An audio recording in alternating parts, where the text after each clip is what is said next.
Welcome to The Bottom Line, a wrap of the business news of the day. I'm Frances Hurd. South Africa, of course, confronted by two very big, very sad numbers today.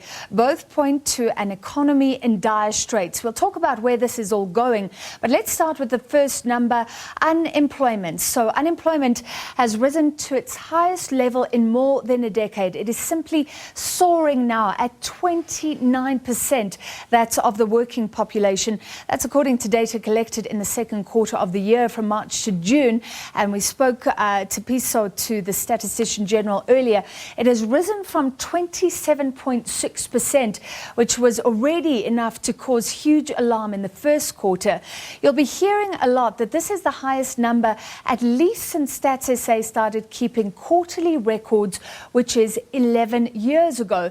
But if we go back in time, you'll see it's even worse than that. Now, if we bring up the stats that used to be collected on a different basis, this is the worst number. So I'll show you. Here's where we are now, 29%. This is the worst number since March 2003, which was 16 years ago.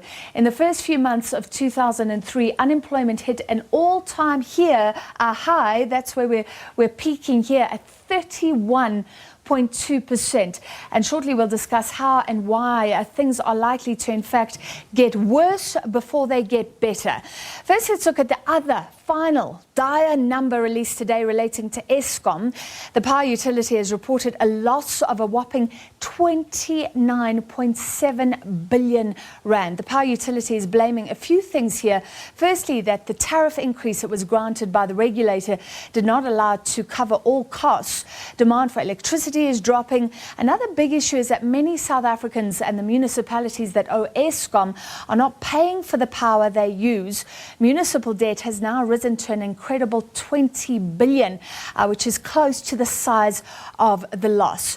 Well, Eskom chairperson Jabu Mabuza, now the executive chair since being appointed interim CEO, says that the Eskom board remains committed to achieving its turnaround strategy. That includes unbundling the power utility into 3 separate business entities.